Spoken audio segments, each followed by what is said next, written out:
Assalamu alaikum everyone. Today we will discuss long questions of year number 8, which is entrepreneurship. Okay, the first question is, how well does the entrepreneur fit the entrepreneurial profile described in this chapter?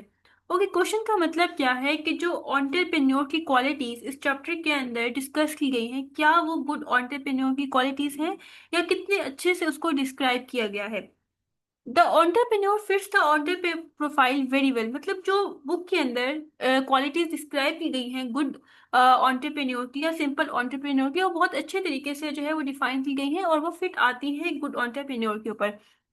First जो quality explain की गई है वो कौन सी है? They like to be there own boss and take for responsibility for their business.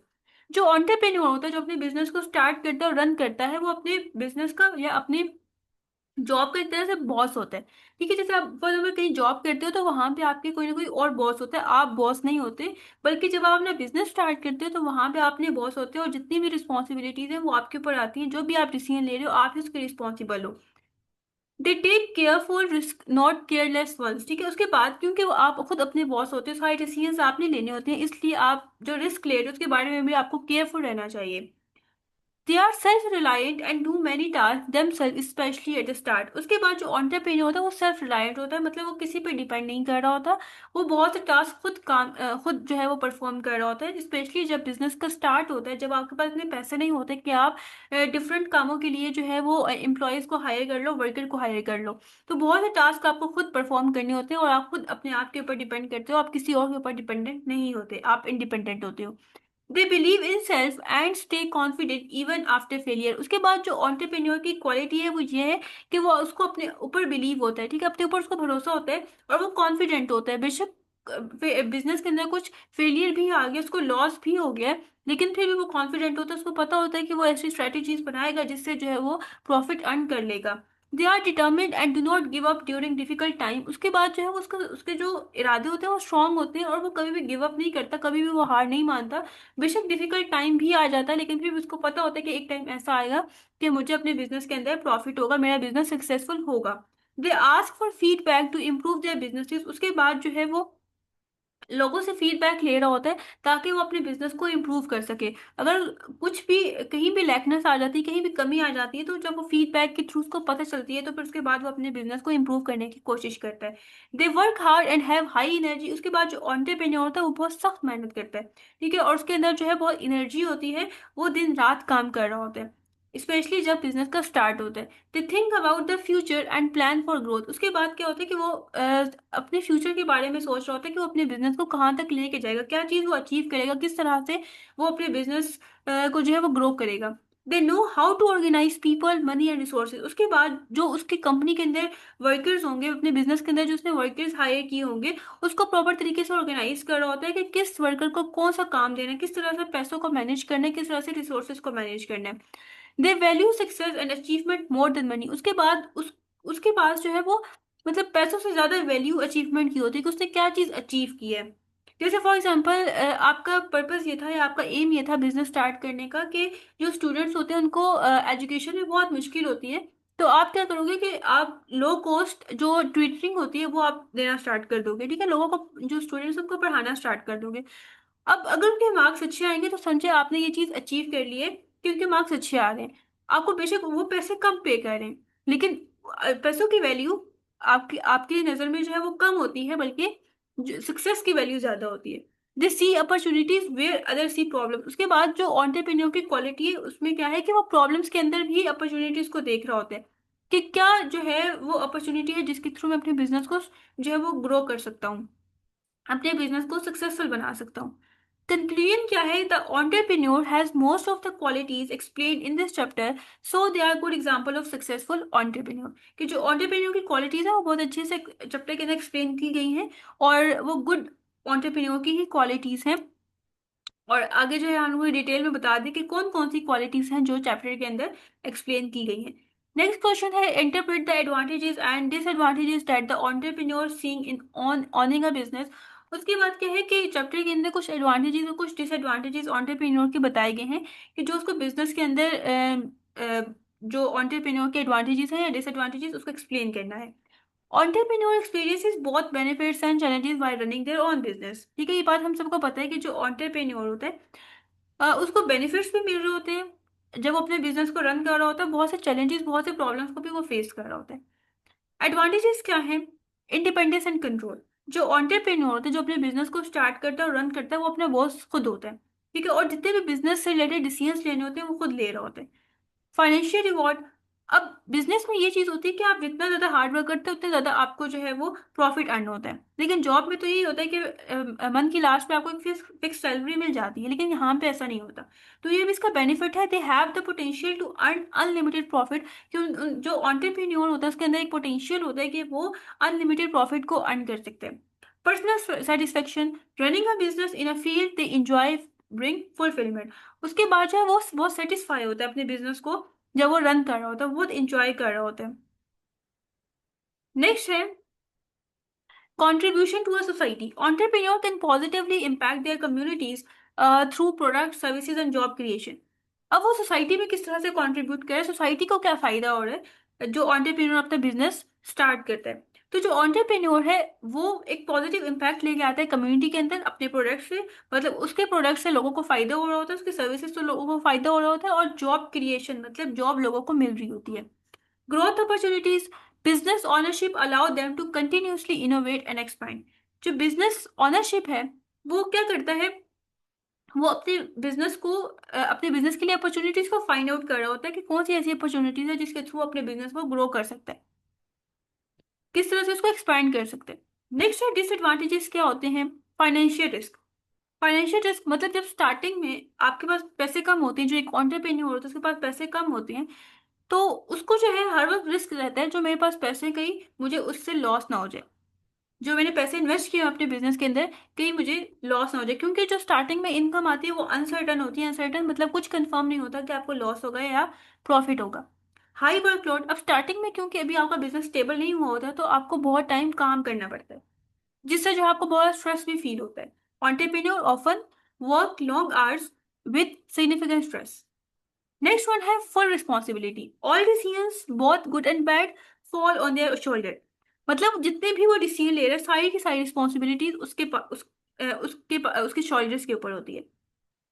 मतलब अगर उसने गलत डिसीजन लिए तो वही उसका रिस्पॉन्सिबल है, अगर उसने ठीक डिसीजन लिए तब भी वही उसका रिस्पॉन्सिबल है।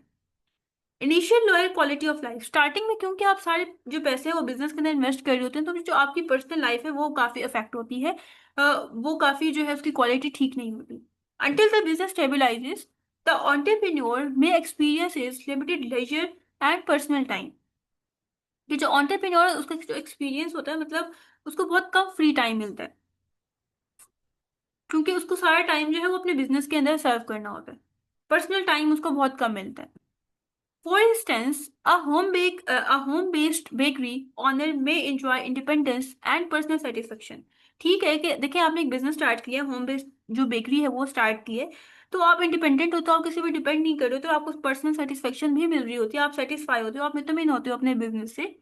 But initially faced long working hours and financially uncertainty until the business grows।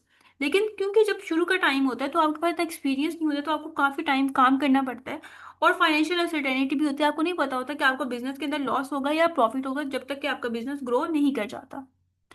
Next one है conclude the advice that could be offered to someone who is considering launching a business. अब देखिए कोई भी person है जो अपना business launch करने जा रहा है, आप उसको क्या एडवाइस करोगे। Advice for someone starting a business.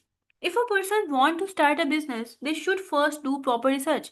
देखिए जब भी कोई भी बंदा अपने बिजनेस को स्टार्ट करने के बारे में सोच रहा होता है तो ऐसा कभी भी नहीं हो सकता कि वो ये कहे कि बस ठीक है मुझे इस चीज़ का बिजनेस स्टार्ट करना है और नेक्स्ट डे वो स्टार्ट कर दे। बल्कि क्या करना होता है, पहले प्रॉपर मार्केट रिसर्च करनी पड़ती है। पहले देखना होता है कि वो जिस चीज़ का बिजनेस स्टार्ट करने के बारे में सोच रहा है क्या उसे उसमें प्रॉफिट होगा या नहीं होगा, या जो भी प्रोडक्ट वो सेल करने के बारे में सोच रहा है क्या लोगों को उसकी नीड है या नहीं है, या जिस लोकेशन पे वो चीज़ सोच रहा है कि वो उसको सेल करेगा क्या उस जगह पे उन लोगों को उसकी नीड है या नहीं है, या क्या पता उस चीज की नीड हो लेकिन उसकी प्राइसेस इतनी हाई हो कि वो लोगों के लिए अफोर्डेबल ही ना हो।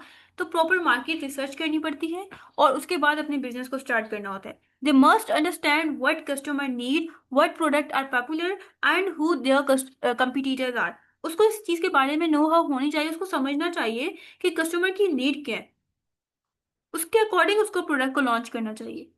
व्हाट प्रोडक्ट्स आर पॉपुलर, कौन से प्रोडक्ट फेमस है, कौन से प्रोडक्ट्स जो है वो पॉपुलर हैं, and who their competitors are, उसके कंपिटिटर्स कौन है। कंपिटिटर्स कौन होते हैं?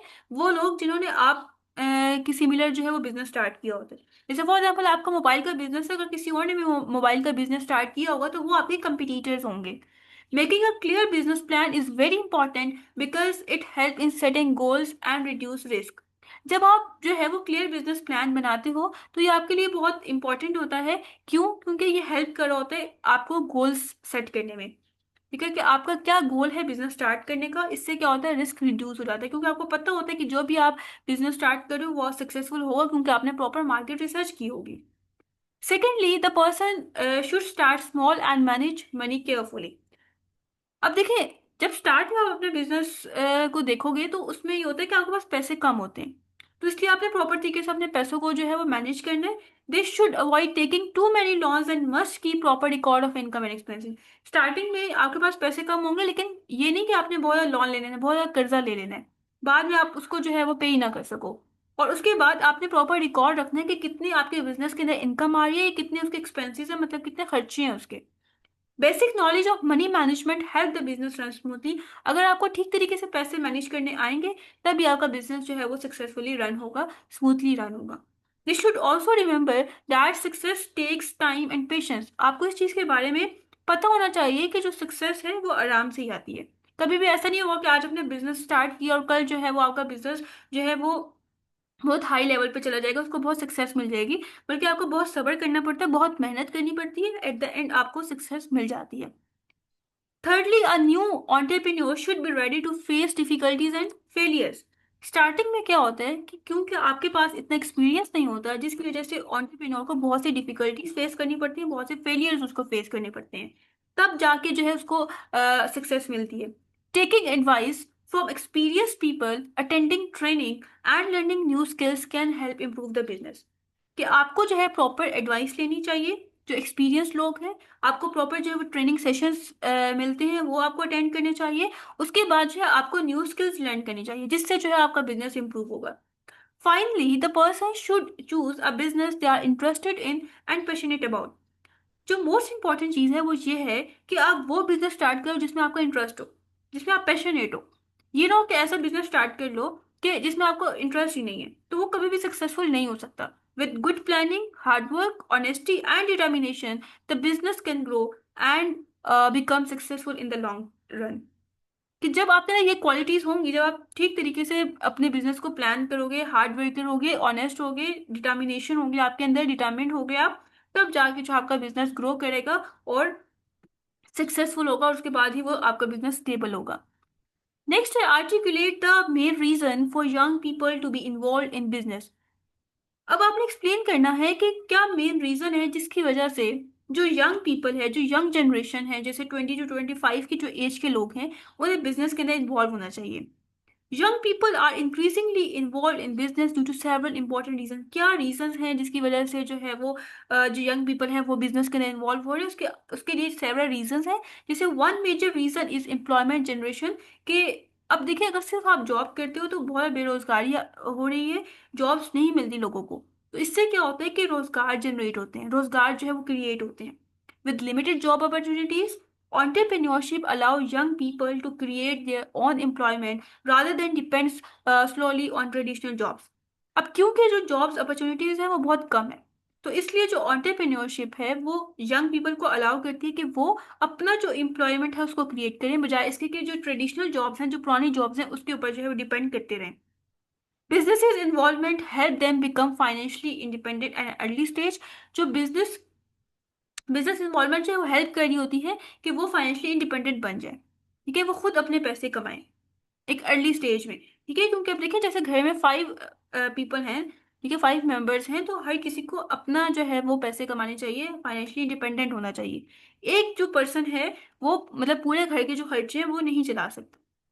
Another reason is innovation and creativity. अब जो मेजर रीजन है वो इनोवेशन क्रिएटिविटी है, कि जैसे नए नए लोग आ रहे हैं तो वो नई नई चीज़ों को डेवलप करेंगे, नए नए प्रोडक्ट सामने लेके आएंगे, नए नए आइडियाज जो हैं वो क्रिएट करेंगे। Young people are more open to new ideas, technology and modern trends. ठीक है, अब देखिए जो नए लोग होंगे ऑब्वियसली वो नई चीजें सामने लेके आएंगे, वो नई चीजों को यूज करेंगे, वो नए आइडियाज लेके आएंगे, वो नई टेक्नोलॉजी को डिवेलप करेंगे। ठीक है, मॉडर्न ट्रेंड्स को सामने लेके आएंगे। Entrepreneurship also help young people develop important life skills such as leadership, decision making, problem solving and communication। जो entrepreneurship होती है वो young people की help करती है कि वो important जो life skills होते हैं वो develop करें। अब life skills जैसे leadership skills होते हैं। ठीक है, अगर देखें आप अगर अपने बिजनेस को स्टार्ट करोगे तो ऑब्वियसली आपके लीडरशिप स्किल्स आ जाएंगी। डिसीजन मेकिंग मतलब आप खुद डिसीजंस लोगे। प्रॉब्लम सॉल्विंग, आप अपने बिजनेस रिलेटेड जितने भी प्रॉब्लम्स हैं उनको सॉल्व करोगे। और ऑब्वियसली जब आप अपने बिजनेस को रन करोगे तो आपको बहुत से लोगों के साथ कम्युनिकेट करना पड़ेगा, तो आपके अंदर कम्युनिकेशन स्किल्स भी डेवलप हो जाएंगी। Next and last question, enlist the contribution that small businesses make to our economy. अब जो स्मॉल बिजनेसेस होते हैं वो किस तरह से कंट्रीब्यूट करें इकोनॉमी के अंदर, इकोनॉमी मतलब मईशत के अंदर किस तरह से हेल्पफुल होते हैं। Small businesses play a vital role in the economy and contribute in several important ways।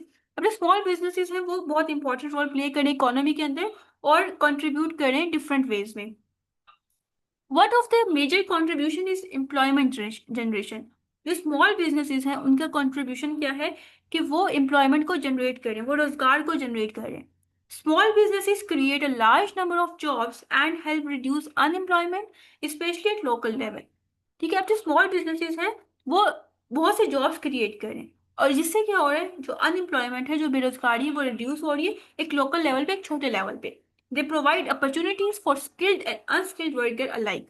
मतलब ये अपॉर्चुनिटीज के मौके जो है वो प्रोवाइड कर रहे हैं स्किल्ड लोगों के लिए, जिनके पास स्किल्स है, और जिनके पास स्किल्स नहीं है उनको भी ये जॉब्स वगैरह प्रोवाइड की जा रही हैं। Small businesses help the economy grow by increasing production and trade, paying taxes and keep money circulating। अब जो स्मॉल बिजनेसेस हैं वो किस तरह से इकोनॉमी की हेल्प कर रही है कि वो इकोनॉमी को ग्रो कर रही है, ज्यादा से ज्यादा प्रोडक्ट्स को बना के। ठीक है, प्रोडक्शन करके प्रोडक्ट्स को बना रही है। ठीक है, ट्रेड कर रही है, उसके बाद टैक्सेस वगैरह पे कर रहे हैं। जितने भी बिजनेसेस होते हैं उन्हें टैक्स पे करना पड़ता है, तो जिससे जो पाकिस्तान की इकोनॉमी है वो स्ट्रांग होती है। Another important contribution is innovation and competition. Innovation और कंपटीशन मतलब इनोवेशन का मतलब होता है नए नए आइडियाज को क्रिएट करना, नए नए प्रोडक्ट्स को क्रिएट करना, इस तरह से हेल्पफुल हो रही है। और कंपटीशन मतलब जितने बिजनेसेस जो है वो रन होंगे उन सबका आपस में कंपटीशन होगा। सब यही ट्राई करेंगे कि हम लोग जो है वो सक्सेसफुल हों। Small businesses often introduce new ideas, products and services which increase competition and improve quality in the market. जो स्मॉल बिजनेसेस हैं वो नए आइडियाज को इंट्रोड्यूस करवाते हैं, नए प्रोडक्ट्स को इंट्रोड्यूस करवाए। वो पहले देखते हैं कि जो सोसाइटी है उसके अंदर क्या इश्यूज हैं, क्या प्रॉब्लम है, उसके अकॉर्डिंग वो प्रोडक्ट को डिवेलप करते हैं, उसके अकॉर्डिंग वो सर्विसेज प्रोवाइड करते हैं, जिससे कंपटीशन भी इंक्रीज हो रहा है और जो मार्केट की क्वालिटी है वो भी इंप्रूव हो रही है। They also support large industries by acting as supplier and distributor. उसके बाद जो है ये जो लार्ज इंडस्ट्रीज होते हैं उनकी भी हेल्प करती है, उनको भी चीज़ें प्रोवाइड करती हैं। Overall, small businesses are the backbone of the economy and play a crucial role in sustainable economic development। जो स्मॉल बिजनेसेस हैं वो रीढ़ की हड्डी है इकोनॉमी की और बहुत इंपॉर्टेंट रोल प्ले कर रही है इकोनॉमिक डेवलपमेंट को सस्टेन करने के लिए। ओके, यहाँ पे ये लॉन्ग क्वेश्चंस एंड हो गए हैं और साथ ही चैप्टर भी एंड हो गया है। आई होप सो आज के लेक्चर आपको समझ आया होगा। इन केस फिर भी कोई क्यूरी है तो आप कमेंट सेक्शन में पूछ सकते हैं।